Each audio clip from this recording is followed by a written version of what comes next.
Ada yang 11-12 nih sama bakat disiplin, tapi ternyata punya sisi unik juga yang lain, yaitu namanya konsistensi. Kita cari tahu yuk apa bedanya di video ini.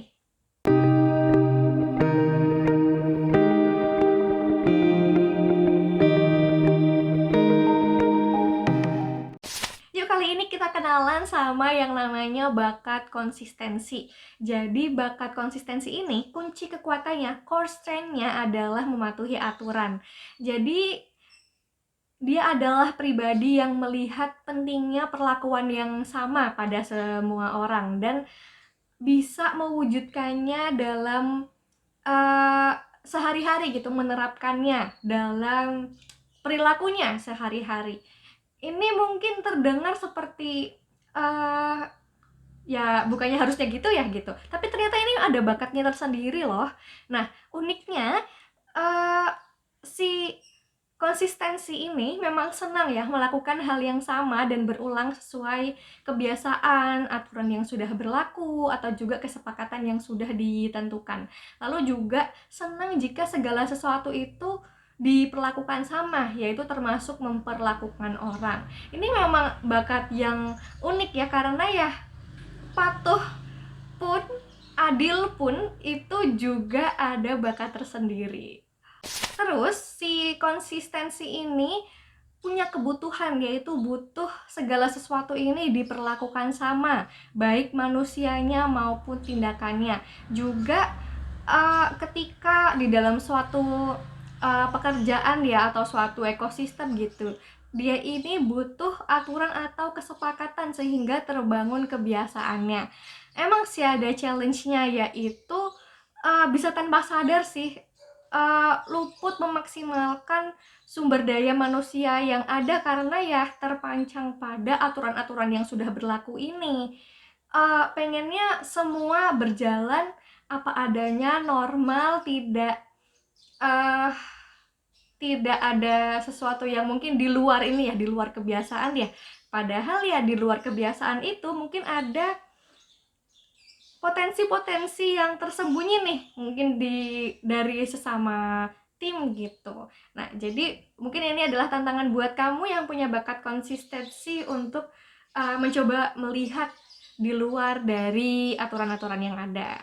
Lalu juga ada nih cara-cara berkembang untuk si konsistensi ini agak lebih excellent lagi, yaitu dengan menjadi inspirasi dengan mempraktikkan ya, dengan konsisten aturan-aturan yang ini untuk membangun kepercayaan nih, baik kepercayaan dari sesama tim, atau juga mungkin dengan partner, dengan bos, atau dengan klien.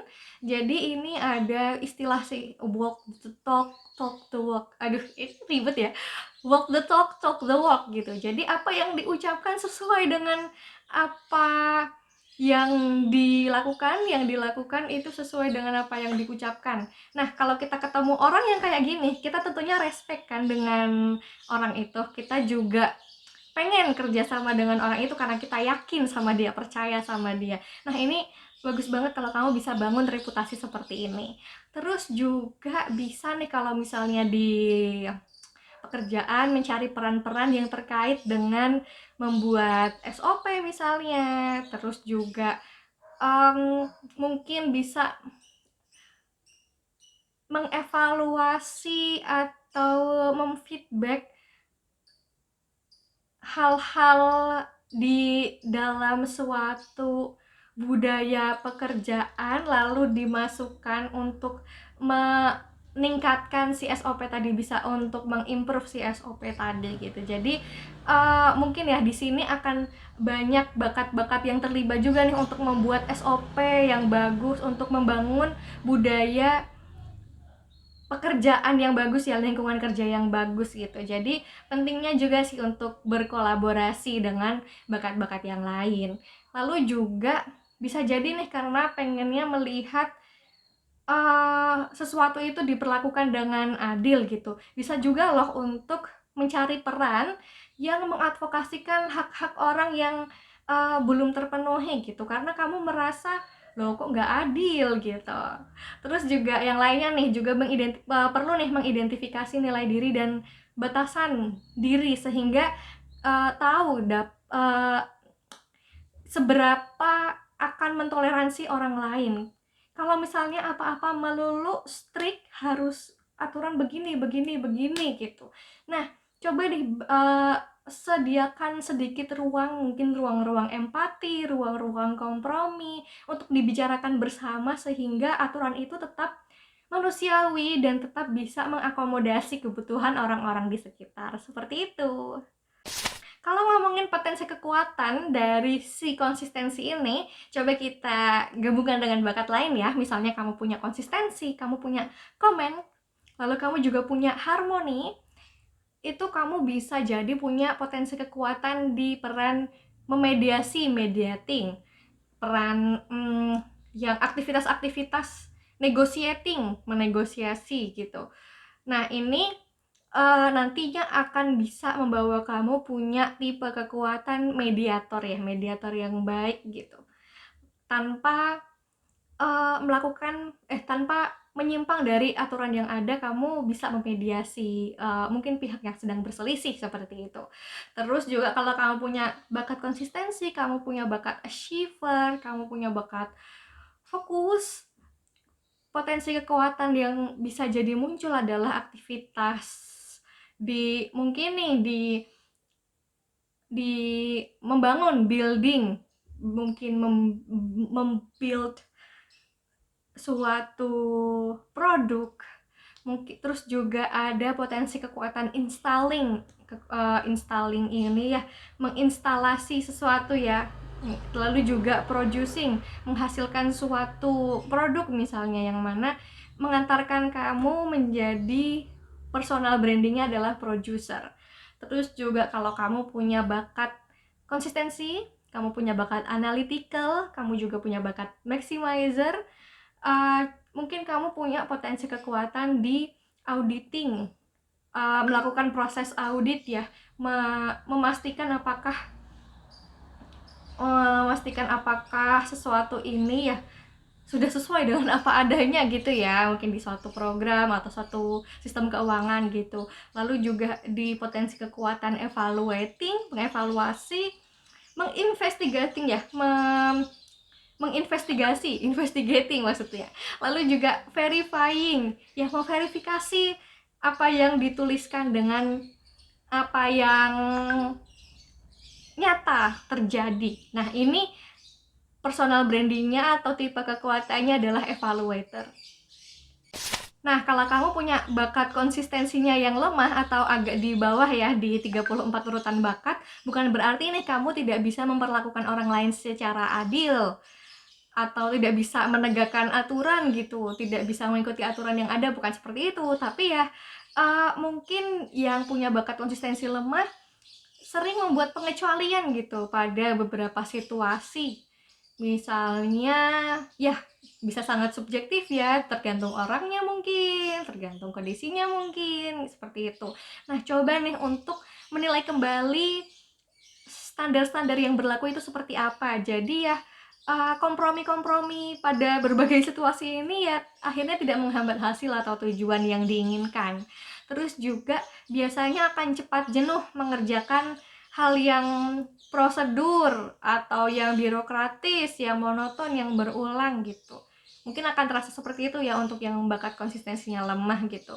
Nah, tapi ya perlu di challenge nih kalau misalnya bakat konsistensinya lemah agar tidak menghambat produktivitas ya, yaitu untuk memastikan pekerjaan itu sesuai dengan alur kerja yang diminta gitu. Bisa kok gunakan bakat lain untuk membantu menyelesaikannya, seperti bakat fokus misalnya, bakat disiplin atau bakat responsibility, seperti itu.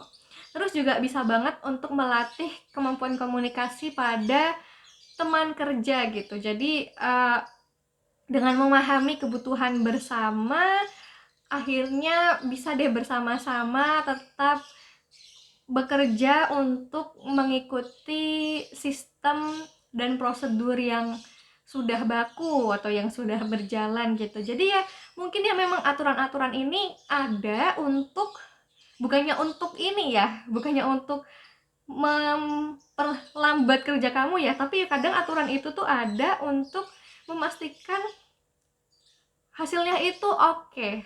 Terus juga untuk memastikan bahwa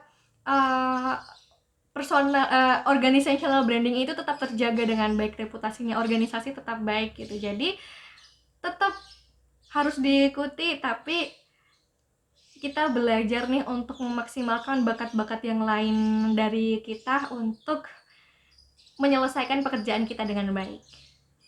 Tema bakat ini itu banyak terdapat pada peran-peran ya tentunya yang menegakkan aturan ya, seperti hakim, terus juga peran-peran petugas kontrol ya, quality control, yang mana memang memeriksa, melakukan pekerjaan yang terkait standar ya, seperti itu. Jadi kalau kamu punya bakat konsistensi yang kuat, kamu bisa jadi mencari peran-peran dengan aktivitas-aktivitas tersebut. Jadi hari-hari kamu bisa lebih semangat ya, karena itu mematuhi aturan itu jadi sesuatu yang rewarding buat kamu. Oh iya, tadi kan di awal aku sempat sebut nih kalau bakat ini 11-12 dengan bakat disiplin di video sebelumnya. Nah, samanya apa sih? Samanya adalah dua-duanya ini termasuk bakat yang bertindak sistematis.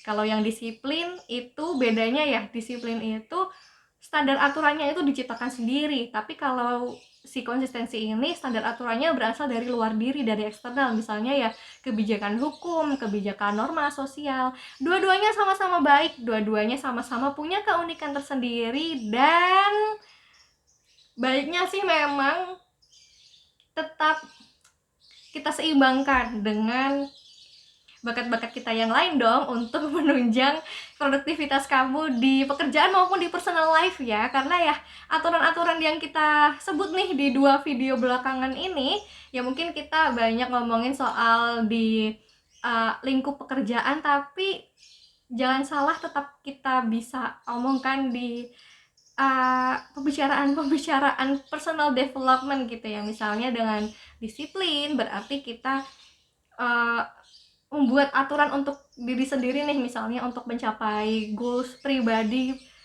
self development, misalnya ingin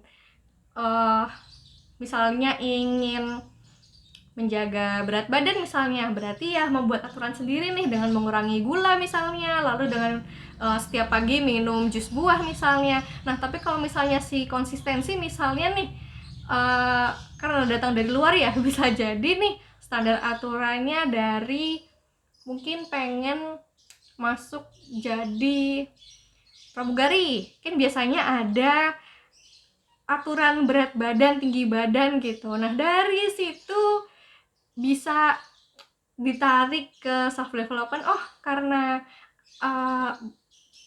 kondisi badan harus ideal, berarti aku harus olahraga nih. Seperti itu bedanya. Dua-duanya sama-sama unik dan bisa banget untuk menunjang produktivitas kamu. Jadi semangat buat teman-temanku yang punya bakat konsistensi dan juga bakat disiplin. Semangat!